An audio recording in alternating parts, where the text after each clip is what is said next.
पुणे जिल्ह्याच्या शिरूर तालुक्यातील कोरेगाव भीमा येथे 2 रिक्षा चालकांच्या झालेल्या शाब्दिक वादातून तिघांनी एका रिक्षा चालकाला दगडानं बेदम मारहाण करत फरार झाल्याची घटना रविवारी घडली होती। या प्रकरणी शिक्रापूर पोलिसांनी रिक्षाचा शोध घेत 3 आरोपींना अटक केली असून सोमेश सरोदे, दीपक साठे, ज्ञानेश्वर डुकळे असे अटक केलेल्या आरोपींची नावे आहेत। मिळालेल्या माहितीनुसार कोरेगाव भीमा येथे चालक राजेंद्र मुंगसे हे त्यांच्या रिक्षातून चाललेले असताना पाठीमागून आलेल्या एका रिक्षा चालकाशी शाब्दिक वाद झाल्यानं पाठीमागून आलेल्या रिक्षा चालकासह त्यामध्ये असलेल्या दोघा युवकांनी राजेंद्र यांना हातानं, लाथाबुक्क्यांनी तसेच दगडानं तोंडावर आणि डोक्याला बेदम मारहाण करत राजेंद्र यांचा खून केला। त्यानंतर पाठीमागून आलेल्या रिक्षात 3 जण पळून गेले। याबाबत अनिल मुंगसे वय वर्ष 30 राहणार अनाजीचा मळा वडू बुद्रुक यांनी शिक्रापूर पोलीस स्टेशन येथे फिर्याद दिली आहे। या प्रकरणी शिक्रापूर पोलिसांनी 3 अज्ञातांवर गुन्हा दाखल केलाय। घटनेचं गांभीर्य ओळखत शिक्रापूर पोलीस स्टेशनचे पोलीस निरीक्षक दीपरतन गायकवाड यांनी स्वतः सीसीटीव्ही फुटेज तपासून रिक्षाचा शोध घेतला असता तपासादरम्यान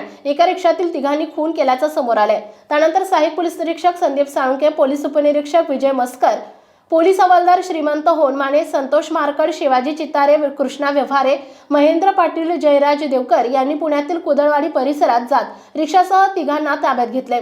त्याने रिक्षाच्या वादातून झालेल्या शाब्दिक वादातून सदर रिक्षा चालकाचा खून केल्याचं सांगितलं। सदर गुन्ह्यात पोलिसांनी सोमेश सरोदे वय वर्ष 27 राहणार मोरेवस्ती चिखली पिंपरी चिंचवड पुणे मूळ राहणार रेल्वे स्टेशन जवळ सांगली, दीपक राजू साठे वय वर्ष 19 राहणार नेहरू नगर पिंपरी पुणे, ज्ञानेश्वर डुकळे वय वर्ष 19 राहणार मोरेवस्ती चिखली पिंपरी चिंचवड पुणे मूळ राहणार सौंदे तालुका करमाळा जिल्हा सोलापूर यांना अटक केली असून पुढील तपास सहाय्यक पोलीस निरीक्षक संदीप साळुंके आणि पोलीस हवालदार प्रताप कांबळे हे करत आहेत।